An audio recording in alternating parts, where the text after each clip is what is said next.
Aujourd'hui, donc, la grande fête du Christ au Roi. Vous trouvez la messe à la fin du mois d'octobre dans vos missels. Mémoire le dernier évangile du 20e dimanche après la Pentecôte. Tout à l'heure, nous aurons donc le pique-nique à suivre la messe, la conférence à 14h30 et à 16h, les vêpres solennelles. Lundi, vigile des saints apôtres Simon et Jude, messe à 8h. Mardi, Saint Simon et Jude apôtres, messe à 7h. Mercredi de la Férie, messe à 7h. Jeudi de la Férie, messe à 7h et 11h. Vendredi prochain, vigile de la Toussaint. C'est un jour de jeûne et d'abstinence pour se préparer à la grande fête d'obligation qu'est la Toussaint. Donc, vendredi, messe basse à 7h et 8h. Samedi, fête de la Toussaint. Messe comme les dimanches, sauf l'après-midi, donc 8h à Notre-Dame, 10h ici. Il n'y a pas de messe l'après-midi. Dimanche prochain, 21e dimanche après la Pentecôte. Messe aux horaires habituels. J'ai oublié de noter la messe à la chapelle Sainte-Anne de la Baule. Il y a la messe à la chapelle Sainte-Anne de la Baule et à la chapelle des 5 heures, pour ne pas trop espacer le nombre de messes. Lundi en 8 sera le jour de la commémoration des fidèles défunts. Le jour des défunts est déplacé au 3 novembre en raison du dimanche. Il y aura une messe ici le soir à 18h30. Je dirais 2 messes le matin en Vendée. Et la prochaine réunion de la croisade eucharistique aura lieu ici au Christ-Roi le samedi 8 novembre.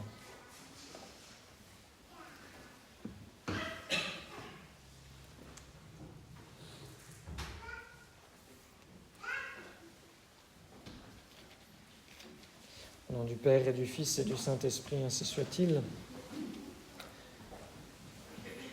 Eh bien, chers frères, je vous ai dit dimanche dernier que cette fête du Christ-Roi était un petit peu spéciale, puisque c'était les 100 ans, l'anniversaire de l'encyclique Quas Primas du pape Pie XI, qui a été écrite le 11 décembre 1925 sur la royauté de notre Seigneur Jésus-Christ. Royauté sociale, royauté spirituelle, royauté éternelle.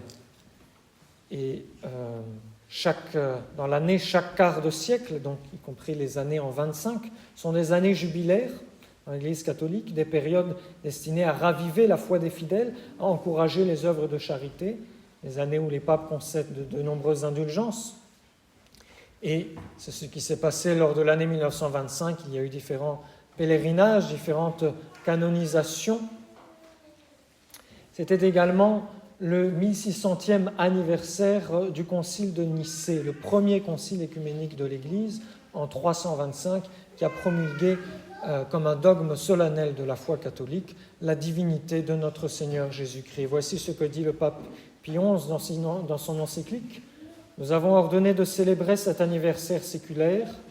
Nous l'avons nous-mêmes commémoré dans la basilique Vaticane, d'autant plus volontiers que c'est ce concile qui définit et proclama comme un dogme de foi catholique la consubstantialité du Fils unique de Dieu avec son Père. C'est lui qui, en insérant dans sa formule de foi ou credo les mots « cuius regni non erit finis », c'est-à-dire « dont le règne n'aura pas de fin », affirma du coup la dignité royale du Christ. Eh bien, chers frères, ces vérités de la foi que nous énonçons dans le credo, nous devons nous en pénétrer, elles doivent s'imprimer dans notre âme jusqu'au plus profond, et nous devons en vivre, et nous devons finalement en remplir toute notre vie. C'est ce qui s'est passé avec sainte Thérèse d'Avila. Elle écrit ceci dans son livre « Le chemin de la perfection ». Quand on récite dans le credo que votre royaume n'aura pas de fin, j'en éprouve presque toujours une joie spéciale. Je vous loue, Seigneur, et je vous bénis, et que toutes les choses vous louent pour toujours, car votre royaume durera éternellement. Ne permettez jamais, Seigneur, que ceux qui vous loueront et parleront avec vous ne le fassent que du bout des lèvres. C'est ainsi que les saints chantaient leur credo, parce que leur foi était profonde, sincère, pénétrante. Ces vérités de foi, donc, elles doivent imprégner notre âme, comme celle du saint roi David, qui écrit dans les psaumes, dans le 2e psaume, « J'ai été constitué par Dieu roi sur Sion, sa montagne sainte, je publierai le décret du Seigneur. » Et en fait, saint Augustin explique qu'on pourrait croire que c'est le roi David qui dit qu'il est constitué roi des Juifs, parce que Sion, c'est la montagne sur laquelle est construite la ville de Jérusalem. Mais en fait, les versets suivants expliquent qu'il s'agit bien du Christ, puisque le psaume dit « Le Seigneur m'a dit, tu es mon fils, c'est moi qui t'engendre aujourd'hui, demande et je te donnerai les nations pour héritage et pour ta possession les confins de la terre. » Et donc, c'est Dieu le Père qui parle à Dieu le Fils. C'est moi qui t'engendre aujourd'hui, c'est-à-dire de toute éternité, dans un éternel recommencement. Demande et je te donnerai les nations pour héritage et pour ta possession les confins de la terre. Tu seras roi non seulement du haut du ciel, mais également sur la terre. Tu seras le Christ roi. Et effectivement, sur terre, tout se rapporte au Christ roi. L'histoire du monde se rapporte au Christ roi. Il y a un point central dans l'histoire du monde, c'est le jour où notre Seigneur s'est incarné, le temps qu'il a passé sur la terre et le jour où il est mort et enfin monté au ciel. Et les saints ont compris cela et ils ont donc mis en œuvre toute leur vie, tout a été fait pour la gloire du Christ roi. Et quand l'Église canonise un saint, elle rapporte la vie de ce saint, l'immortelle sainteté de ces saints qui vient renouveler la gloire éternelle du Christ roi. Voici ce que dit le pape Pie XI. Voici les canonisations. Nous avons décerné, après la preuve éclatante de leur admirable vertu, les honneurs réservés aux saints, à 6 confesseurs ou vierges. Il s'agit de 6 saints que le pape Pie XI a canonisés en l'année 1925, dont 5 Français. Il y a, entre autres, Saint Jean Eudes et le Saint Curé d'Ars, Sainte Thérèse de Lisieux, et puis 2 saintes un peu moins connues, Sainte Madeleine Sophie Barra et Sainte Marie-Madeleine Postel. Et puis un saint hollandais, Saint Pierre Canisius. Et donc Pie XI ajoute « Le règne de notre Sauveur n'a-t-il pas en ce jour brillé d'un nouvel éclat ? Ah, quelle joie, quelle consolation ce fut pour notre âme, après avoir prononcé les décrets de canonisation, d'entendre dans la majestueuse basilique de Saint-Pierre la foule immense des fidèles, au milieu du chant de l'action de grâce, acclamer d'une seule voix la royauté glorieuse du Christ, tu rex gloriae Christe, vous êtes seul roi de gloire au Christ. » Ce sont les paroles du Te Deum. Et effectivement, la royauté de notre Seigneur Jésus-Christ doit s'imprimer dans nos âmes. Il y a bien sûr une royauté temporelle. Notre Seigneur doit régner sur les nations, et ce n'est pas de cela que je veux vous parler aujourd'hui, c'est de comment la royauté éternelle de notre Seigneur Jésus-Christ se prolonge en nos âmes. De la même façon que la royauté éternelle de Dieu se prolonge dans la nature humaine de notre Seigneur Jésus-Christ, eh bien, cette royauté éternelle se prolonge dans nos âmes, et c'est pourquoi Saint Pierre dit « Vous êtes de race royale ». Nous sommes des rois si nous sommes unis à notre Seigneur Jésus-Christ, qui lui-même est le Fils de Dieu. Et notre Seigneur exerce un triple pouvoir sur le monde et sur les âmes. C'est le triple pouvoir royal, le pouvoir législatif, c'est-à-dire le pouvoir de faire des lois, en nous donnant la loi naturelle, la loi des béatitudes, la loi évangélique, la loi du Saint-Esprit. Et au-delà de la loi éternelle, toutes les lois qui en dérivent. Et ces lois doivent s'imprimer dans notre intelligence, il faut les connaître, la loi de la foi, la loi de la liturgie, comme je vous ai expliqué dimanche dernier avec les oraisons, que notre manière de prier est une manière de croire. Donc la loi de la prière, la loi qui codifie la liturgie, codifie aussi notre manière de croire. Et en cela, le Christ règne sur nos intelligences.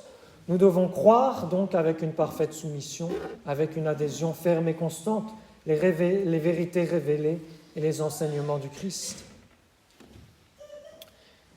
Notre Seigneur Jésus-Christ, en vrai capitaine, a également le pouvoir exécutif, c'est-à-dire le pouvoir de faire appliquer ces lois. Parce qu'un chef qui ferait des lois sans avoir la possibilité de les faire appliquer, d'ordonner, de rappeler à l'ordre ses inférieurs, de vérifier ce qu'ils font, ne serait pas un vrai chef. Et le Christ roi exerce son pouvoir d'abord dans l'ordre naturel, mais également dans l'ordre surnaturel, par la grâce, les sacrements, le jugement de son Église, et également dans l'ordre temporel, en intervenant dans les événements. C'est ce qu'on appelle la providence. C'est pourquoi le pape Pie XI dit « Il faut qu'il règne sur nos volontés, nous devons observer les lois et les commandements de Dieu. » Et enfin, le Christ a le pouvoir judiciaire. Comme nous le proclamons chaque dimanche dans le Credo, Jésus reviendra dans la gloire pour juger les vivants et les morts, et son règne n'aura pas de fin. Et si Jésus exerce sa royauté, en étant le bon pasteur qui prend soin de ses brebis, il est aussi le juste juge qui rendra à chacun selon ce qu'il a fait. Et en venant à la fin des temps pour juger les vivants et les morts, eh bien, le Christ glorieux révélera la disposition secrète des cœurs et rendra à chaque homme selon ses œuvres et selon son accueil ou son refus de la grâce. Il séparera alors les uns des autres, séparant les bons et les méchants. Et ceux-ci s'en iront à une peine éternelle et les justes à la vie éternelle. C'est pourquoi, dès maintenant, il faut, dit le pape Pie XI, qu'il règne sur nos cœurs. Nous devons sacrifier nos affections et aimer Dieu par-dessus toute chose et nous attacher à lui seul. Et c'est cet exemple magnifique qu'a donné un jeune homme du nom de José Luis Sanchez. Je vous ai déjà donné le jour de la fête Dieu l'exemple d'un jeune Cristeros qui s'appelait Ramón Alvarez. Si c'en est un autre qui est né au Mexique en 1913, il était le troisième garçon de 4 frères. Sa famille était plutôt fortunée, aisée, d'origine espagnole, et ils aidaient toujours autant qu'ils pouvaient les pauvres, les plus démunis. José Luis avait une passion, il aimait les chevaux et il savait bien monter. Il était aussi très grand et très fort. Et malgré ce caractère bouillant, on imagine, qui se cachait dans ce corps bien fait, eh bien, José Luis était très amical envers tous. C'était un garçon de caractère agréable, zélé, ingénieux, aimable, simple, très obéissant, très délicat envers ses parents et surtout très fervent. Il fréquentait les sacrements et il récitait le chapelet tous les jours. Quand il eut 13 ans, a éclaté la grande persécution des Cristeros, la grande persécution de la Révolution mexicaine. Ce sont des années pendant lesquelles se sont écrites les plus belles pages d'héroïsme, de noblesse de l'histoire du Mexique. Ce sont les plus belles pages du catholicisme au Mexique. Et de nombreux évêques furent expulsés, chassés de leur diocèse. Les prêtres persécutés, sauvagement assassinés. Les biens de l'Église ont été confisqués, etc. Tout comme la Révolution française. Et quelques mois après s'être enrôlé dans l'armée du Christ roi, l'armée des Cristeros, eh bien, une bataille a eu lieu, auquel José Luis a participé, un violent combat contre les troupes fédérales, et José Luis était proche du général lorsque le cheval du général a été tué, et José Luis, sans y réfléchir à 2 fois, est descendu de son cheval à lui. Il a insisté pour que le général monte sur son cheval et puisse s'échapper, puisque la bataille était en train de tourner au désavantage des Christéros. Il a dit au général, « Mon général, prenez mon cheval, sauvez-vous, vous êtes plus utile et vous manqueriez plus que moi à la cause, c'est-à-dire à l'armée, la cause du Christ roi. » Il savait très bien qu'en faisant cela, il signait son arrêt de mort. Il savait qu'il serait certainement tué parce que la consigne du gouverneur était d'en finir avec tout Christéros attrapé. Et donc José Luis, fusil à la main, fait face à l'ennemi. Il couvre son général en épuisant ses dernières cartouches. Et puis il dit à ceux qui l'arrêtent, je n'ai plus de balles, donc je ne peux plus combattre, mais je ne me rends pas. Et alors commence pour José Luis 4 longs jours d'agonie avec une bataille ultime, celle du ciel. Il va subir des tortures, des interrogations, des coups à n'en plus finir, des nuits sans dormir, à peine de quoi manger, des tentatives de corruption pour l'obliger à trahir sa foi, et rien ne le fait céder. Comme réponse, il priait avec plus d'intensité à chaque coup, à chaque question de ses bourreaux. Il répondait plutôt mourir que trahir, le Christ est ma patrie. Il s'écriait toujours « Vive le Christ roi, vive la Vierge de Guadalupe ». On a essayé de lui offrir de l'argent pour qu'il parte aux États-Unis vivre tranquillement. On lui a aussi proposé une carrière militaire avec toutes les facilités. José Luis a toujours refusé. Et alors, les soldats l'ont pris. Ils ont attendu le soir pour que son martyre puisse passer inaperçu. Ils lui ont coupé la plante des pieds, ils lui ont tailladé la plante des pieds, ils l'ont obligé à marcher pieds nus sur du sel, et ensuite ils l'ont emmené par un chemin pierreux jusqu'au cimetière où ils lui ont fait creuser sa tombe. Sur le chemin, les soldats s'amusaient à lui planter leurs couteaux dans le corps, et des petits couteaux pointus pour le faire souffrir sans le tuer. Et à chaque coup, José Luis criait plus fort « Vive le Christ roi, vive la Vierge de Guadalupe ». Alors, José Luis a eu la mâchoire fracassée par un des soldats qui n'en pouvait plus de ses cris de foi au Christ roi. Donc il lui a cassé la mâchoire et malgré cela, il continuait à crier, il continuait à crier « Vive le Christ roi, vive Notre-Dame de Guadalupe ». Et puis enfin, comme les soldats n'en pouvaient plus de l'entendre, le chef a sorti son pistolet et lui a tiré à bout portant en pleine tête. Il s'est effondré, ils l'ont enterré et son dernier cri a été encore une fois « Vive le Christ roi et Sainte Marie de Guadalupe ». C'est ainsi que meurent les disciples du Christ roi. C'est ainsi que nous devons avoir aussi un véritable enthousiasme pour les vérités de la foi. Ce que ce soldat a fait pour défendre l'honneur de sa patrie, de sa religion, nous devons le mettre en pratique chaque jour de notre vie. Alors aujourd'hui particulièrement, ne chantons pas notre credo du bout des lèvres, mais insistons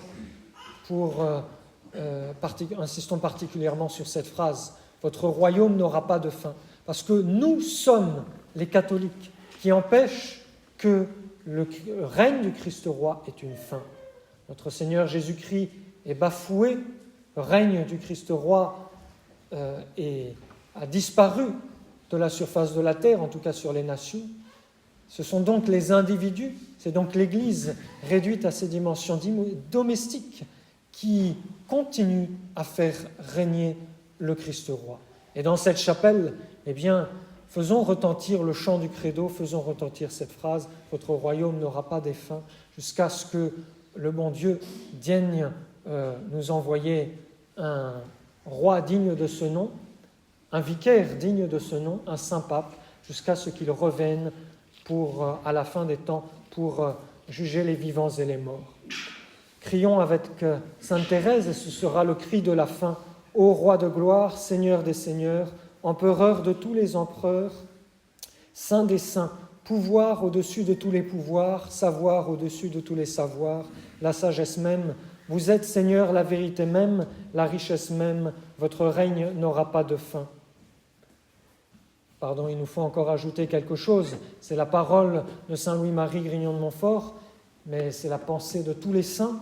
La conviction infaillible de l'Église, c'est également notre plus chère espérance pour que vienne le règne du Christ roi, qu'advienne le règne de Marie, au nom du Père et du Fils et du Saint-Esprit, ainsi soit-il.